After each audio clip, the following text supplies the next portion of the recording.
This is a 2011 Ford Fusion, and he had the misfortune to have this oil light come on, and he's checked the oil level. The oil level's fine.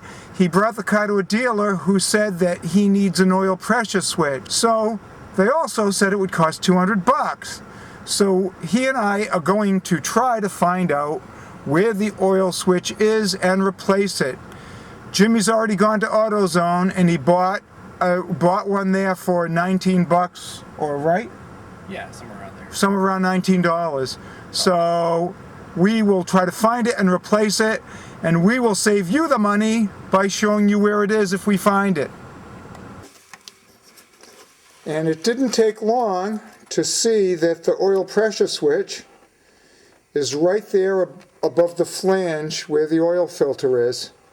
So here's the oil filter, and you can see right here off the housing is the pressure switch. And the first thing you have to do is remove this connector. I've already loosened it, so I'll show you how this goes. And there's enough room here to reach up, and you take the connector off. When the connector's in position, in order to remove it, you have to press over here. Let me get the connector off and I'll show you. Basically, you've got this tab here that has to be pressed in. Well, you can see it now. So you press it in, and that pushes this little tab away from the housing up here so that you can remove it. So basically, get up here. I took an actual hook tool, and as you can see, I just used the hook tool to sort of put pressure on that, and then used a screwdriver at the same time to sort of pry it a little bit, and that's how I got it off. So here it is. And now we've got to remove the pressure switch. It looks, I don't know if you can see this, but it looks pretty darn rusty, so I think we'll spray a little lubricant on it, some penetrant. Let's look at it from the other view. Okay, there it is. So you can see there's the filter, there's the housing, and there's the pressure switch. Now, obviously, we're going to need a deep socket. Well, actually, there's enough room in here that I could probably just put a crescent wrench on there. There's definitely enough room to put a crescent wrench on there, or put a deep socket over this whole thing. So, okay, so here's my setup. I've got a deep socket. This happens to be a 1-inch socket.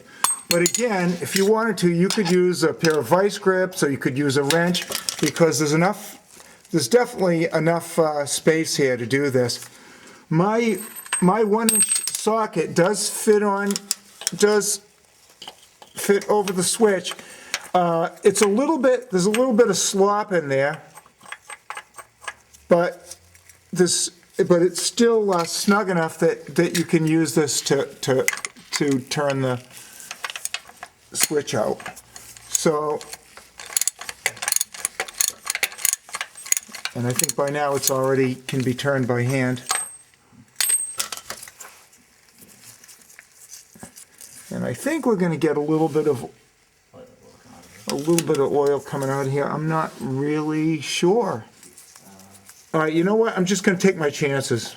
Don't worry about it. Let's see what happens. And the answer is yes, it's going to leak. So get me something. Yeah, here, use this thing. It's the best thing. There it goes. Oh, we have quite a bit of oil dripping out of there. Oh, shoot.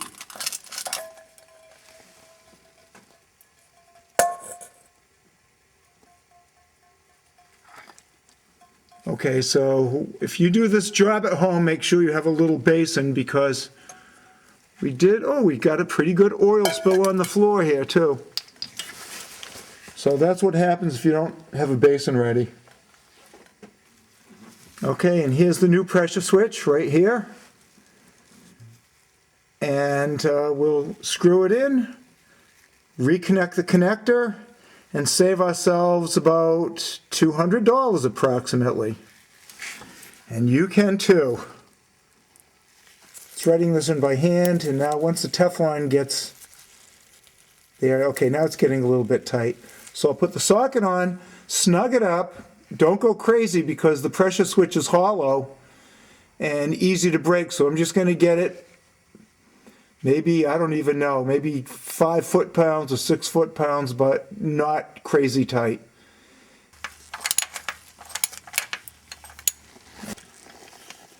Okay, and then finally, we just take our connector,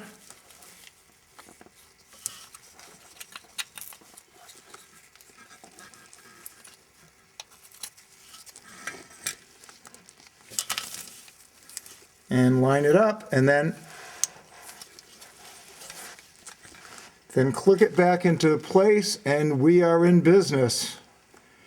And that is the oil pressure switch repair for our 2011 Ford Fusion.